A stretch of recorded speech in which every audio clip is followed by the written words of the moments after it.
Boa tarde, conselheiras e conselheiros. Vou dar continuidade, então, à nossa sessão com a segunda parte.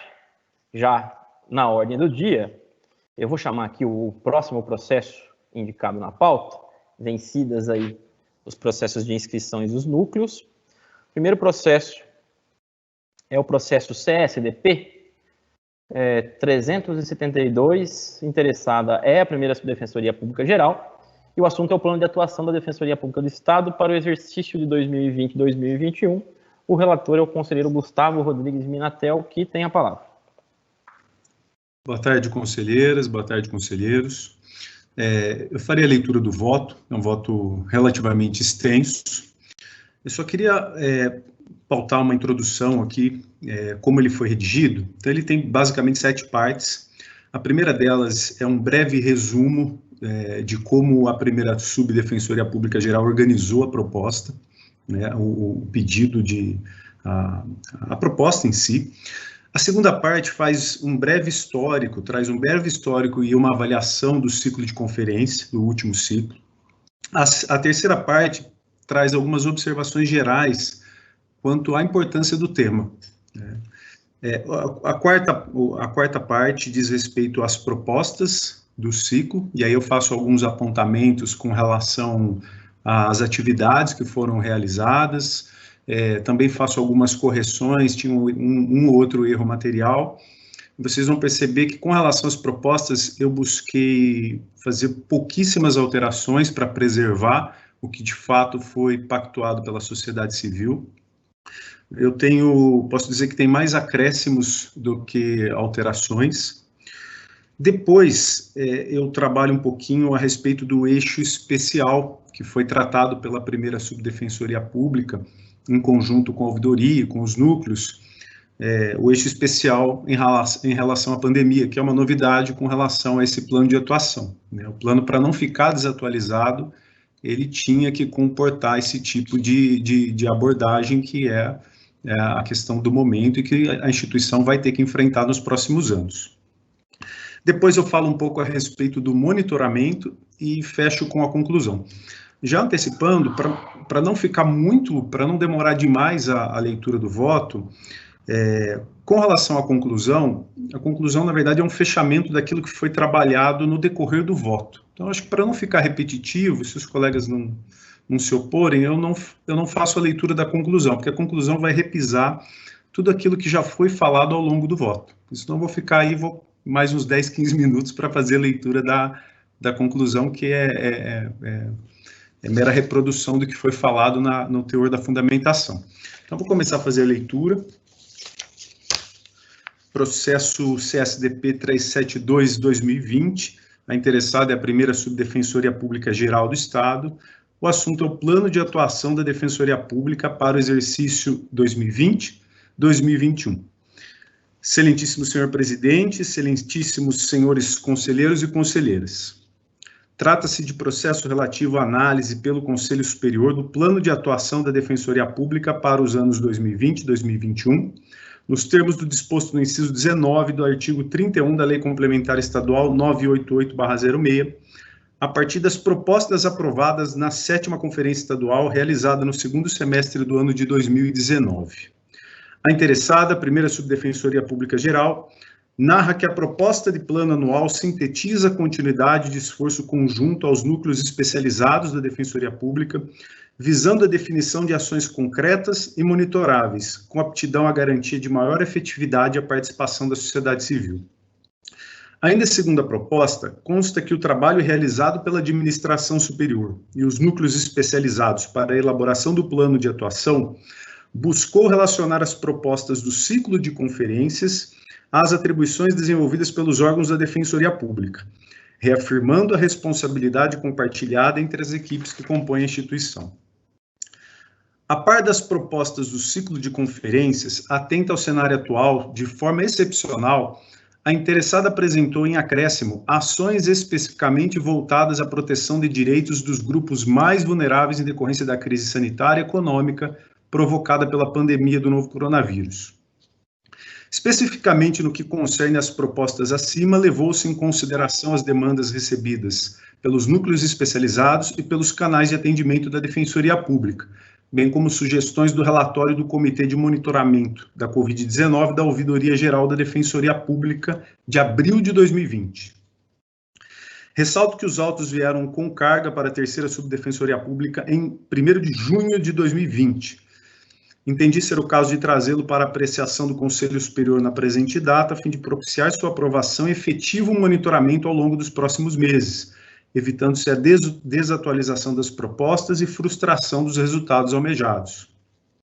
No que tange ao plano propriamente dito, foram apresentadas 30 propostas referentes ao 7º ciclo de conferências, em diversos eixos temáticos, com indicação do resultado esperado, do órgão responsável pela implementação, atividades a serem realizadas e prazo para obtenção das metas. Outros sim, foram apresentadas outras 19 metas do eixo especial de enfrentamento à pandemia do Covid-19, com a mesma sistemática de indicação da proposta, do resultado esperado, o órgão responsável pelo encaminhamento, atividades a serem realizadas para obtenção da meta e prazos de cumprimento. Essa é a breve introdução. Agora eu vou fazer a leitura do trecho que trata do histórico e uma breve avaliação da 7ª edição do ciclo de conferências. Entre os meses de agosto e novembro de 2019, a Defensoria Pública do Estado de São Paulo realizou a 7ª edição de seu ciclo de conferências públicas. Importante instrumento de participação social da instituição, o ciclo foi composto por 22 pré-conferências regionais, realizadas em sua maioria na cidade sede das regionais da Defensoria Pública em todo o estado de São Paulo e por uma conferência estadual realizada na capital. De início, faço um breve resgate histórico da organização do 7º ciclo, a fim de compreender o processo que culminou na proposta do plano de atuação. Essa edição do ciclo foi construída a partir de reuniões da comissão organizadora, além de encontros específicos de alinhamento com a Ouvidoria Geral. Esses encontros pacificaram alterações na organização do ciclo de conferências em relação ao número de delegados e delegadas eleitas no ciclo, a importância da realização de eventos de mobilização para as pré-conferências regionais e a relevância da participação das servidoras e servidores e da sociedade civil nas comissões organizadoras regionais. Cabe destacar que a revisão do número de delegados de cada regional era tema de antiga reivindicação da sociedade civil e das próprias regionais da Defensoria. O tema foi apreciado por este colém do Conselho Superior e culminou na deliberação CSDP 365, de 15 de março de 2019, de modo que o número de delegados passou a ser calculado a partir de um diagnóstico estratégico sobre as condições socioeconômicas dos territórios atendidos pela Defensoria Pública, dimensão de pobreza, sobre a capacidade de resposta da Defensoria Pública às demandas formuladas pela população, dimensão de porte da Defensoria, e sobre o engajamento da população local nos espaços de participação social fomentados pela instituição, dimensão de participação. Eu trago um quadro abaixo com o número máximo de delegados eleitos nas pré-conferências regionais. Na sequência, continuando o texto, vale frisar que a deliberação número 365 de 2019 não fixa o número de delegados, mas sim a forma de cálculo para sua determinação, o que torna a contribuição de cada regional no ciclo de conferências dependente dos indicadores sociais, institucionais e de participação de cada uma a cada ciclo. Em relação às comissões organizadoras regionais, o 7º ciclo trouxe como inovação a inclusão de servidores e de representantes da sociedade civil nessas comissões, propiciando maior pluralidade e engajamento social na organização dos eventos regionais. Essa ampliação das comissões, o incremento dos esforços para aperfeiçoar a divulgação das pré-conferências, produziu um impacto positivo no crescimento do público externo no 7º ciclo, como se pode verificar pela tabela abaixo. Eu trouxe uma tabela, vou fazer apenas algumas indicações, mas o número, de fato, é bem relevante com relação ao aumento do público externo. Para vocês terem uma ideia, com relação ao ABC, nós tínhamos no 6º ciclo 28 pessoas, no 7º ciclo, em 2019, 91 pessoas. Com relação a Presidente Prudente, nós saltamos de 38 para 113. Santos, 10 para 53. Vale do Ribeira, 158 para 254. Então, um número expressivo de aumento da participação externa. Em termos administrativos, a organização do 7º ciclo de conferências consolidou procedimentos adotados já no 6º ciclo, 2017, os quais redundaram em maior economicidade e eficiência, tais como a contratação do serviço de coffee break por ata, de registro de preços, realização da conferência estadual na Universidade 9 de Julho, Uninove, local com excelente estrutura física para o evento e de fácil acesso ao público, com uso cedido gratuitamente à Defensoria Pública, redução do número de contratações e incorporação de funções para o servidor... Oi? Cortou um pouquinho o seu áudio. Agora tá normal. Eu parei em termos administrativos na organização. Ok. Em termos administrativos, a organização do 7º ciclo de conferências consolidou procedimentos que foram adotados no 6º, os quais redundaram em maior economicidade e eficiência, tais como a contratação do serviço de coffee break por ato de registro de preços, realização da conferência estadual na Universidade 9 de Julho, Uninove. Tá caindo, viu? Tá caindo? Oscilando o seu próprio sinal, deve ser. Flor, eu tô ouvindo, viu? Professor, eu tô ouvindo normalmente, Gustavo, não cortou nenhuma vez também. Eu acho que é o do Flor. Flor, acho que é o seu, viu? Porque aqui pra gente tá funcionando bem, entendeu? Foi o meu, sim. O voto do Gustavo tá bem... Okay, desculpa, então. Coeso aí, direto. É o meu mesmo, é o meu sinal, gente. Desculpa, Gustavo, pode continuar. Eu vou ao parágrafo seguinte. Já em relação à organização do ciclo, o 7º ciclo de conferências consolidou inovações apresentadas no 6º ciclo, dentre as quais destaca-se a realização da conferência estadual no mês de novembro, de modo a permitir maior rapidez nos pagamentos e encerramento dos contratos referentes ao ciclo, bem como o início mais célere do trabalho de elaboração do plano de atuação resultante das propostas aprovadas. Esse cronograma possibilitou que o plano de atuação resultante do 7º ciclo chegasse à apreciação do Conselho Superior em prazo significativamente mais curto do que os planos anteriores, conforme podemos observar abaixo. Na planilha, no quadro que eu trouxe, dá para perceber que nós apresentamos, o plano chegou ao Conselho Superior em 6 meses, enquanto que, com relação ao 6º ciclo, chegou em 7 meses. O 5º ciclo em 10 meses e o 4º ciclo 13 meses. Então, me parece que houve um avanço aqui também.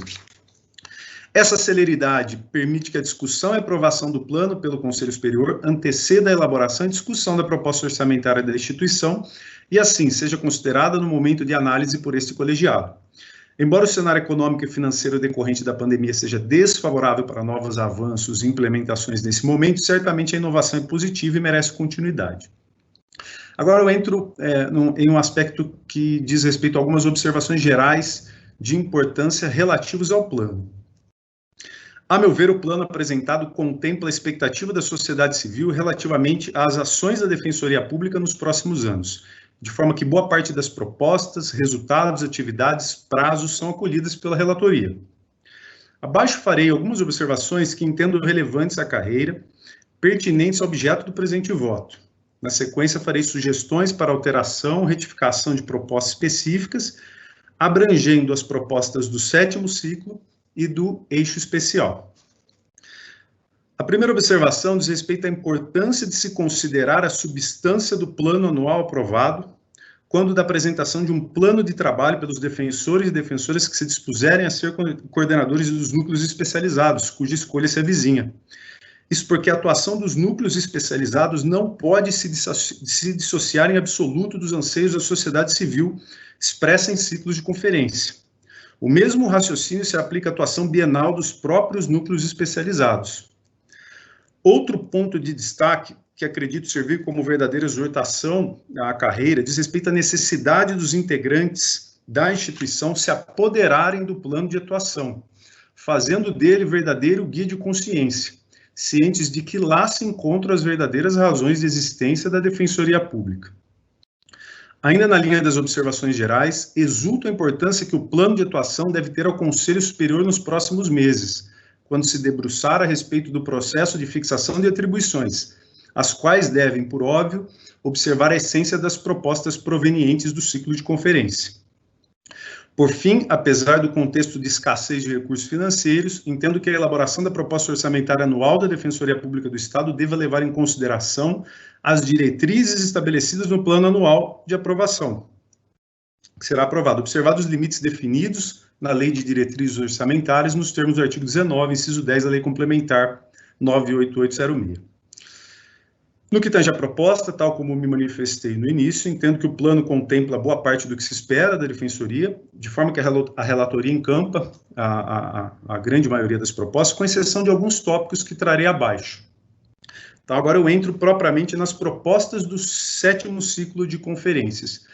Eu já antecipando, se houver pedido de vista, ou caso algum conselheiro se interesse, eu posso depois elaborar um quadro, tal como foi apresentado pela primeira Defensoria Pública Geral, para facilitar a visualização. Aqui eu fiz de forma corrida o voto, mas eu me coloco à disposição para elaborar posteriormente a sessão. Posso fazer até no final de semana, deixar pronto para facilitar a leitura, um comparativo entre o que era e o próprio voto. Então, a proposta 2.2, na temática da diversidade e igualdade racial, recebeu a seguinte redação: que a Defensoria Pública provoque a Secretaria de Administração Penitenciária para levantamento de dados sobre a saúde mental de pessoas privadas da liberdade e adote medidas interinstitucionais para assegurar assistência permanente à saúde mental da população encarcerada, sobretudo negra e LGBT, visando a prevenção ao suicídio. O tortuoso trabalho de encontrar um sentido à própria vida, responsabilidade de todo ser humano, é extremamente dificultado a certos grupos vulneráveis, como a população encarcerada, negra e LGBT, vítimas de lamentáveis atos e omissões de discriminação. Toda essa complexidade leva a um intenso sofrimento potencializado pelo arrependimento, as condições desumanas do cárcere, o abandono familiar, de forma que a proposta de cuidar da saúde mental de certos grupos hipervulneráveis se coloca como prioridade. O presente voto se limita apenas a acrescer um protagonista à atividade J, permitindo que o núcleo especializado de situação carcerária atue conjuntamente com o núcleo especializado de defesa da diversidade e igualdade racial no conteúdo do recurso, que será proposto e disponibilizado à SAP. Então, só para situá-los, uma das atividades referentes a essa proposta diz respeito à disponibilização de um recurso. O único acréscimo que eu faço aqui é inserir o NESC também, e não apenas o NUDIR na participação na elaboração deste curso. Então, desta forma, a atividade J permaneceria com o texto. Abro aspas, propor à SAP a realização de recurso para funcionárias do sistema prisional sobre combate à discriminação contra a população negra e LGBT a partir de conteúdo produzido em parceria com o NUDIR e NESC, como forma de garantir a saúde mental da população negra e LGBT, sem qualquer alteração no que concerne ao prazo de implementação, que já está disposto lá no plano, na proposta inicial.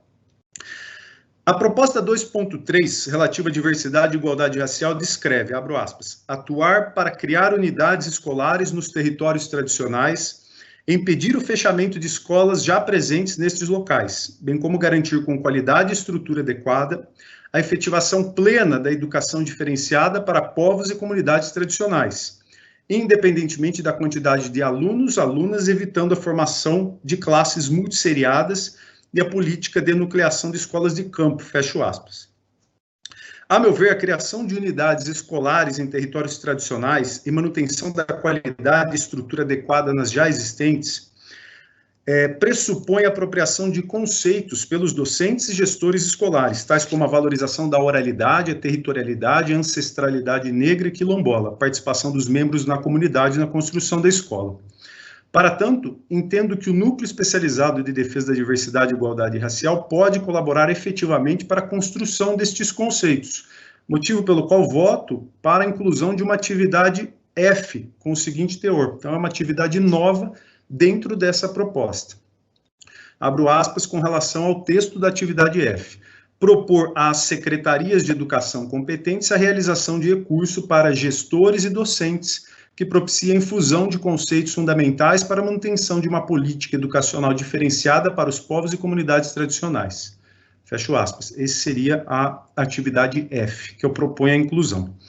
A proposta ficaria a cargo do NUDIR e com prazo para o primeiro semestre de 2021. A proposta 3.1 dos direitos do consumidor prescreve, abro aspas, atuar extrajudicialmente e judicialmente para ampliar a mobilidade urbana através do transporte público coletivo, garantindo qualidade, segurança e modicidade do preço, fecho aspas. Trata-se de meta fundamental para assegurar à população vulnerável a garantia do direito constitucional fundamental à locomoção e, propriamente, à liberdade. Acolho a proposta na sua integralidade com a sugestão de monitoramento dos contratos de concessão do transporte coletivo. Como é de conhecimento de todos, em muitos municípios paulistas, os contratos de concessão de transporte coletivo estão concentrados em um mesmo grupo econômico por décadas, muitas vezes por um mesmo agrupamento familiar, com alternâncias voltadas à burla da lei de concessões. Entendo que a fiscalização dos contratos de concessão por parte de membros da carreira permita a avaliação do prazo da concessão, renovações ilegais, dentre outras ilegalidades que permitam o enfrentamento molecular apto a propiciar a concorrência em novos certames e, consequentemente, garantir modicidade nas tarifas. Assim, voto pela inclusão da atividade E, que receberia o seguinte texto, abro aspas, oficiar, levantar contratos de concessão de transporte coletivo em unidades da Defensoria Pública para avaliação de sua legalidade. A providência seria de atribuição das unidades, com prazo limite até o término do segundo semestre de 2020. A proposta 6.1 da Infância e Juventude diz respeito ao fomento e acompanhamento de práticas restaurativas pela Defensoria Pública, visando evitar a judicialização de conflitos envolvendo crianças e adolescentes. Traz como atividade B a realização de cursos de capacitação aos profissionais do sistema de justiça e do âmbito educacional, acerca das práticas restaurativas. Aqui, me parece que a minha ideia era só fazer garantir que estas práticas fossem também, estes cursos relativos a práticas restaurativas, fosse direcionada também aos membros da carreira. Então, neste ponto específico, voto para inserir o alcance do curso também aos integrantes da carreira da Defensoria Pública como destinatários do curso de capacitação. A redação, tal como proposta, dá a entender que o curso deve ser realizado apenas para profissionais do sistema de justiça que não integram o corpo da Defensoria Pública. Entanto, por se tratar de temática que não frequenta com assiduidade o serviço público, entendo, inclusive da Defensoria, entendo que a capacitação deva se dirigir aos integrantes da carreira também. Então, portanto, o texto dessa atividade B ficaria com a seguinte redação, abro aspas, realizar cursos de capacitação em parcerias com instituições públicas e privadas para os integrantes das carreiras da Defensoria Pública e demais profissionais do sistema de justiça, além dos que atuam no âmbito educacional, acerca das práticas restaurativas. Então, essas foram o caminho do voto com relação às propostas dos eixos, do ciclo de conferências. Agora eu entro especificamente no eixo especial de enfrentamento à pandemia do Covid-19, que é um eixo específico e inédito para a Defensoria Pública. O item 7 do eixo especial de enfrentamento à pandemia de Covid-19 estabelece como meta, abro aspas, atuar para garantir direitos a pessoas endividadas e superendividadas, sem restrição às circunstâncias que deram ensejo, vou retomar aqui, abro aspas, atuar para garantir direitos a pessoas endividadas e superendividadas, fecho aspas, sem restrição às circunstâncias que deram ensejo ao endividamento. Considerando que se trata de um eixo específico de enfrentamento à pandemia de Covid-19, voto para que a proposta se restrinja a atuação para garantia de direitos a pessoas endividadas e superendividadas em decorrência dos reflexos causados pela pandemia. Eu acredito que a limitação do fator do endividamento traduz a realidade do instrumental humano e técnico da Defensoria Pública, permitindo a efetiva realização da proposta. O texto receberia a seguinte redação, abro aspas, atuar para garantir direitos a pessoas endividadas e superendividadas em decorrência dos reflexos causados pela pandemia, fecho aspas. O prazo estipulado estaria restrito ao período de duração da pandemia do Covid-19. Deixo claro que não é para a Defensoria fechar os olhos para a questão do superendividamento, é porque essa proposta ela foi encaixada dentro desse eixo especial, por isso que eu busquei fazer essa limitação no voto, e é importante que depois os colegas se manifestem para aperfeiçoar o que foi proposto ou, de fato, rechaçar. A proposta 10, relacionada à atuação para a diminuição do índice de adolescentes internados na Fundação Casa, a fim de evitar a contaminação pelo novo coronavírus, merece uma correção no que concerne às atividades a serem desempenhadas, pois, pelo que pude constatar, houve erro material na proposta inicial. E aqui eu faço uma observação: as atividades que foram elencadas com relação a essa proposta são atividades relacionadas ao direito à moradia. Então, houve um erro material, eu entrei em contato com a primeira subdefensoria e extraí do colega Rafael Pitanga o que de fato era para constar como atividade aqui, tá? Que foi inclusive dialogado com os núcleos. Então, sendo assim, proponho a alteração das atividades para constar. Atividade A: atuar pela aplicação da Recomendação 62/2020 do Conselho Nacional de Justiça e dos provimentos 2546 e 2549, além do Comunicado 47/2020, todos do Conselho Superior da Magistratura de São Paulo. Item B, atividade B: pleitear junto ao Tribunal de Justiça do Estado de São Paulo a edição de normas regulamentares da atuação judicial que considere o risco aos adolescentes internados. Atividade C: atuar na defesa dos adolescentes nos processos infracionais. Atividade D: manter o atendimento aos adolescentes internados da Fundação Casa. Nos termos da proposta 12 do eixo especial, caberia à administração superior estruturar serviço de atendimento remoto durante o período de calamidade e isolamento social. Não obstante, entendo que a proposta deva contemplar a estruturação de um serviço de atendimento remoto que possa ser utilizado durante o período de calamidade e isolamento, mas que também possa ser utilizado após o retorno das atividades presenciais. A justificativa da alteração decorre da real possibilidade de convivência entre dois modelos de atendimento, presencial e remoto, mesmo após o período de isolamento social. Com efeito, mesmo após o retorno das atividades, é factível, e eu repito, a admissão de unidades da Defensoria presenciais e virtuais de forma concomitante. Desta forma, entendo que a administração superior deve engendrar esforços para a estruturação do serviço de atendimento remoto de qualidade que possa continuar sendo utilizado após o término do período de isolamento social, dando maior eficiência ao serviço público e evitando o deslocamento do usuário. Sugiro, quanto ao presente item, a seguinte redação: abro aspas, providenciar instrumento técnico para atendimento remoto durante e após o período de calamidade e isolamento social. Neste tópico, haveria também uma alteração quanto ao prazo, devendo constar, abro aspas aqui, enquanto durar pandemia Covid-19 e ao fim dela, fecho aspas. Voto ainda para a inserção de uma nova proposta relativa ao direito das pessoas idosas e com deficiência institucionalizadas, com a seguinte redação, abro aspas, atuar em defesa do direito a atendimento prioritário no âmbito da saúde para as pessoas idosas e com deficiências institucionalizadas, fecho aspas. O resultado esperado seria, abro aspas, assegurar a implementação de rotina de testagem e atendimento médico direto, remoto ou presencial, e implementação de fluxo eficaz para atendimento precoce em saúde e isolamento adequado de pessoas idosas e com deficiência acolhidas ou residentes em unidades de acolhimento ou entidades de atendimento. Fecho aspas. Os órgãos responsáveis seriam as unidades da Defensoria Pública e o núcleo especializado dos direitos da pessoa idosa e da pessoa com deficiência, e o tempo para a implementação estaria restrito à duração da pandemia. Seriam realizadas as seguintes atividades para alcance da meta. Abro aspas, atividade A, requisitar informações e expedir recomendações. B, adotar medidas judiciais na hipótese de descumprimento das recomendações. C, manter interlocução com os serviços existentes. E fecho aspas, esse é o tópico referente ao eixo de enfrentamento à pandemia. A próxima etapa do voto diz respeito a uma proposta de implementação e monitoramento do plano de atuação.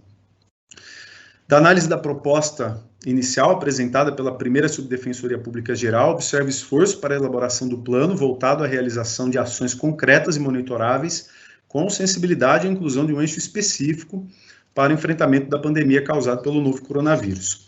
Sem prejuízo dos aperfeiçoamentos para a realização do plano, é importante a realização de efetivo monitoramento das propostas aprovadas, sob pena de se jogar por terra custoso e lento processo de consolidação dos anseios da sociedade civil.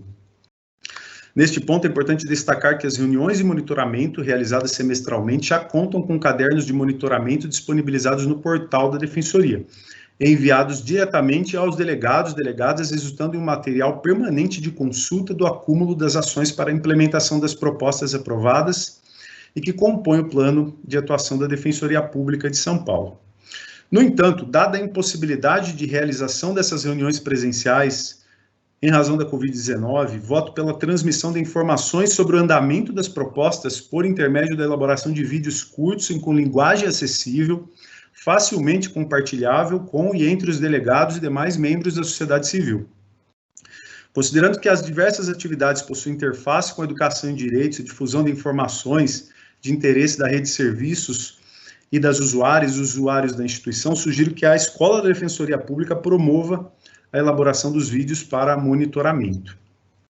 Para além disso, reforço as palavras apontadas no tópico 2 do presente voto, ainda no que tange ao monitoramento, em especial a ideia de que os membros da carreira se apoderem do plano de atuação, fazendo dele verdadeiro guia de consciência, cientes de que lá se encontram as razões de existência da Defensoria Pública. Parto depois para a conclusão, fazer só a leitura inicial do fechamento, porque depois é mera repetição do que eu já disse. Os votos eles foram concatenados ao longo da fundamentação. Então, dessa forma, com fundamento no artigo 12, inciso 6, a linha B da deliberação 1 de 25 de maio de 2006, voto para aprovação do Plano Anual de Atuação da Defensoria Pública do Estado, com as seguintes modificações abaixo descritas. E aí são as modificações que eu fui lendo no decorrer do voto. Só uma atenção especial com relação ao último item, o de letra I, que diz respeito ao voto pelo acolhimento da proposta de monitoramento e implementação do plano, com as observações do tópico 2, que são aquelas observações gerais. Senhor presidente, eram essas as considerações a respeito do voto. Obrigado. Obrigado, conselheiro Gustavo Minatel. Tenho aqui uma microfonia, estou com também o Teams ligado no celular, estou desconectando, agora vai melhorar. Obrigado, conselheiro Gustavo, pelo robusto voto que enfrenta aí pormenorizadamente o plano, propõe aí adequações de redação, enfim, algumas inovações que eu creio relevantes. Então, em discussão, conselheiros e conselheiras. Presidente, me escuta? Sim.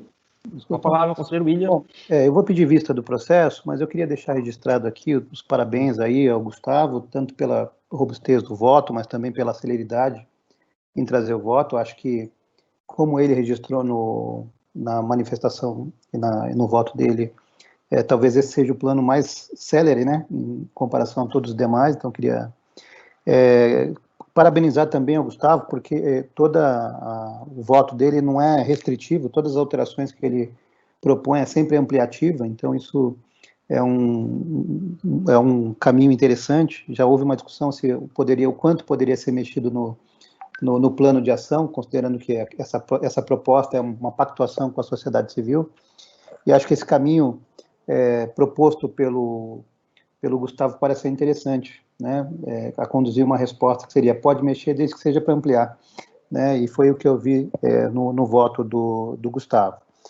Peço vista, Gustavo, só para esclarecer, nós estamos elaborando também lá uma manifestação da ouvidoria, que a gente está discutindo junto ao Conselho Consultivo da Ouvidoria. Nesta quarta-feira tem uma reunião, vou mandar um convite para você, caso tenha disponibilidade, para participar dessa reunião também, para se esforçar, para que a gente possa se esforçar ao máximo para trazer já na semana que vem uma proposta da ouvidoria, para que o processo flua também no Conselho e não fique represado com a ouvidoria, e que a gente possa também fazer uma reunião com a sua participação, como fizemos na anterior, para que você possa apresentar aos delegados, ainda que seja de maneira virtual, possa apresentar o plano também aos delegados. Essa reunião pode ser organizada pela ouvidoria, como fizemos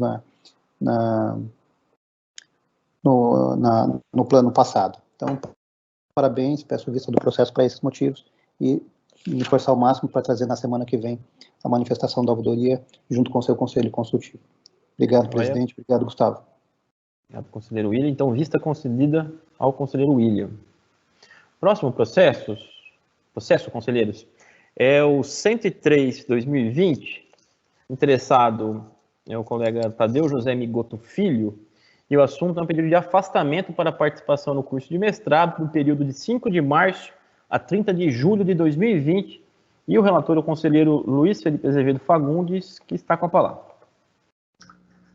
Bom, gente, é um afastamento que já tinha sido deferido, já estava em curso, foi deferido ali em fevereiro. Depois ele fez um pedido de aditamento, mas a deliberação não estava sendo atendida, os requisitos para modificação não estavam preenchidos, foi indeferido, o processo já estava decidido, já estava julgado.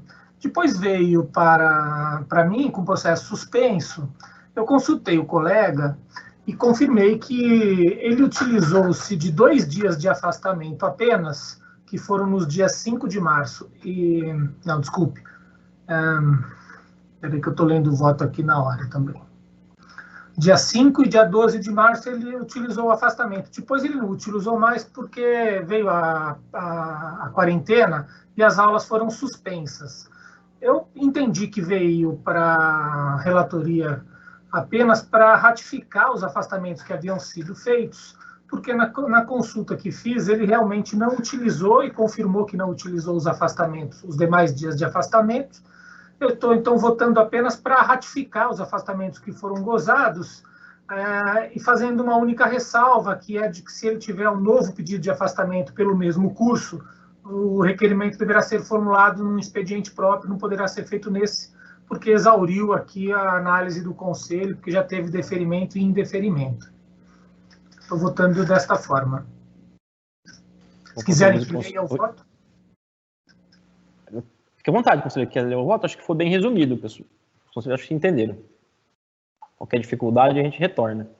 Conselheiros e conselheiras em discussão.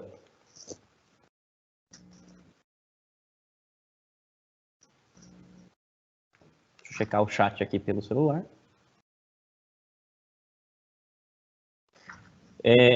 Em deliberação, então, os conselheiros e conselheiras que aprovam o voto do relator que permaneçam como estão.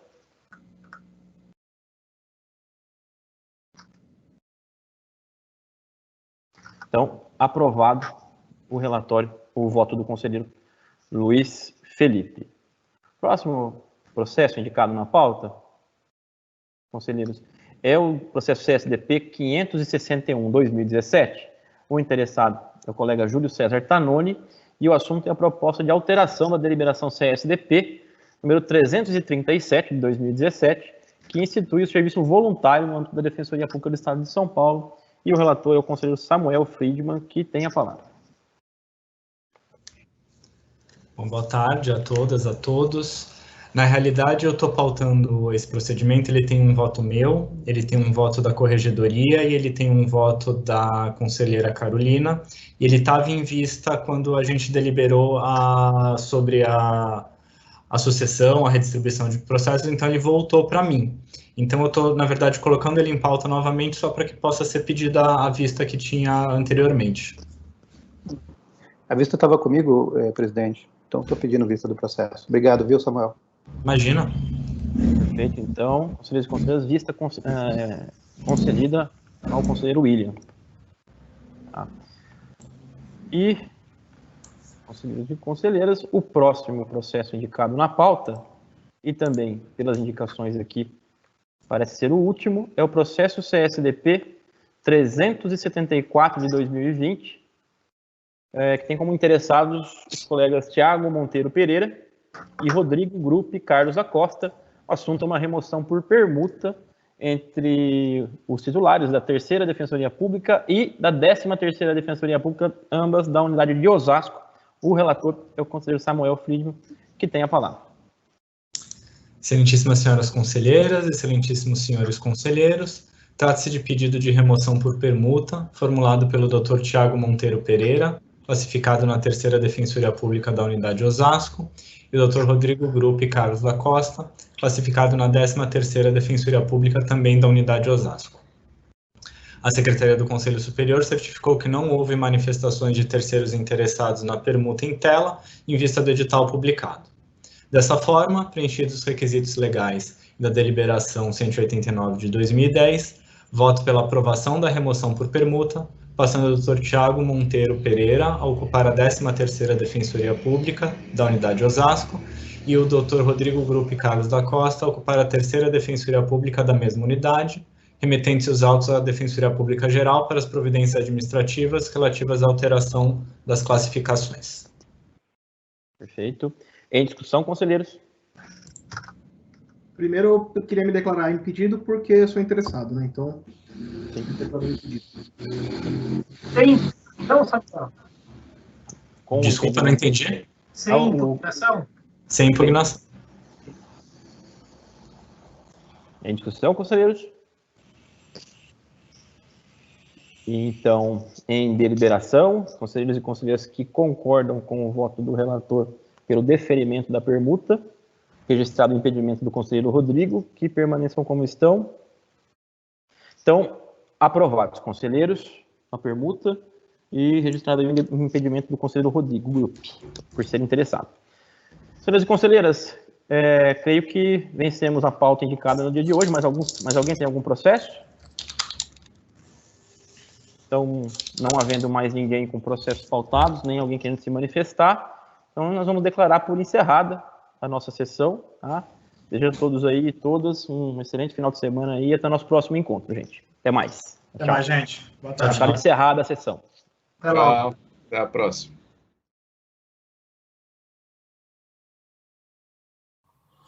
Bom dia a todas, todos e todes. Meu nome é Ana e eu falo por mim e pelos meus colegas que frequentam o 2º módulo do período da tarde do curso Técnico em Canto da ETEC de Artes. E os alunos são Luana, Augusto, Gisele, Kelly, Elizabeth, Thalita, Marcos Vinícius, Enzo e Vinícius. Fazemos esse vídeo direcionado ao Conselho Superior da Defensoria de São Paulo com o objetivo de pedir a urgente intervenção judicial dessa instituição em favor de nós estudantes.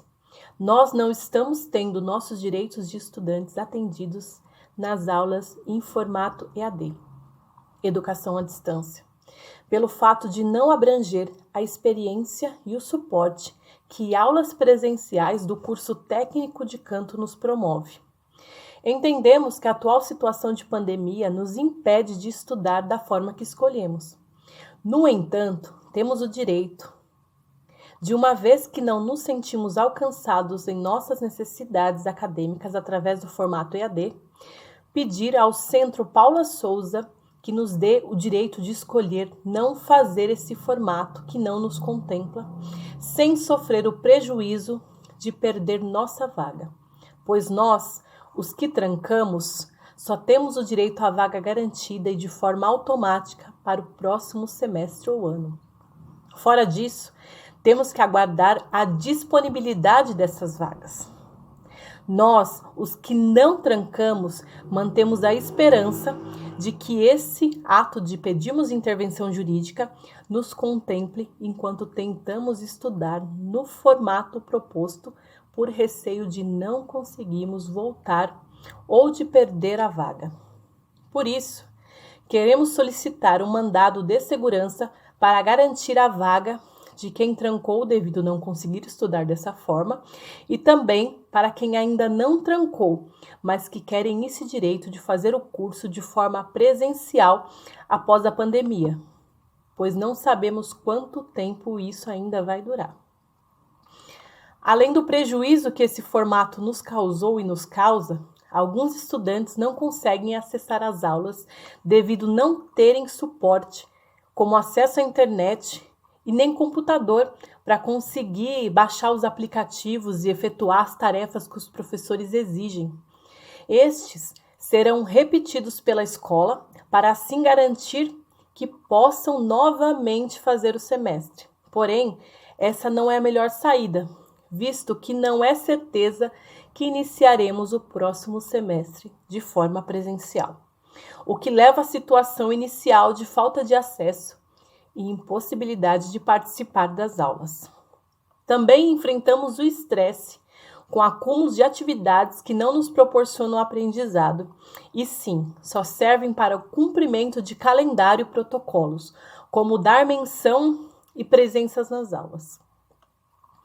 Isso não nos dá o que fomos buscar quando iniciamos o curso presencialmente. E se não podemos ter o mínimo do curso presencial, nesse formato de aprendizado, o que ele teria que nos dar quando a gente ingressou, queremos pelo menos o direito de não estudar dessa forma e podermos retomar quando o formato presencial que nos ampara e que é o que todos nós buscamos quando nos inscrevemos no vestibular, quando fizemos as provas, seja possível. Então, é urgente que provoquemos o judiciário e esta é a razão que nos dirigimos a este conselho. Em nome dos alunos do curso técnico Encanto do 2º módulo da tarde, eu agradeço a atenção de todos. A todos e todas. Na semana passada nós tivemos um problema aí com o envio do vídeo, infelizmente não chegou a tempo no e-mail aí do momento aberto do conselho, mas essa semana nós estamos mandando com uma certa antecedência para que isso, para que não tenhamos esse tipo de problema. Basicamente, o que nós temos para trazer essa semana seria exatamente o que já também seria tratado na sessão do conselho anterior, né? Nós temos 2 pedidos que foram feitos na reunião que houve com a Defensoria Pública Geral e com o primeiro subdefensor público geral, que são os 2 pedidos que a gente entende hoje como os mais urgentes para a nossa categoria de servidores e servidoras da Defensoria Pública, tá? Em primeiro lugar, acho que o mais importante de todos, o mais urgente de todos, é a resposta para nós sobre a participação no grupo de trabalho que está analisando as questões sobre a volta ao trabalho presencial, né?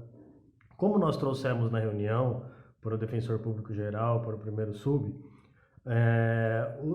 os servidores, né, a Associação dos Servidores, ela, além de ser a representação legítima da categoria, ela é uma das únicas instâncias onde o servidor e a servidora da Defensoria Pública podem ter a sua voz através de seus pares, né? Claro, dentro da administração existem diversos servidores, mas dentro desse grupo, até onde tenho ciência, pelo menos, somente defensores fazem parte. Claro, isso não quer dizer que pleitos de servidores não serão contemplados nesse grupo, porém, a gente entende que há uma facilidade maior, né, e uma empatia maior nossa com relação à nossa própria categoria, e no entanto,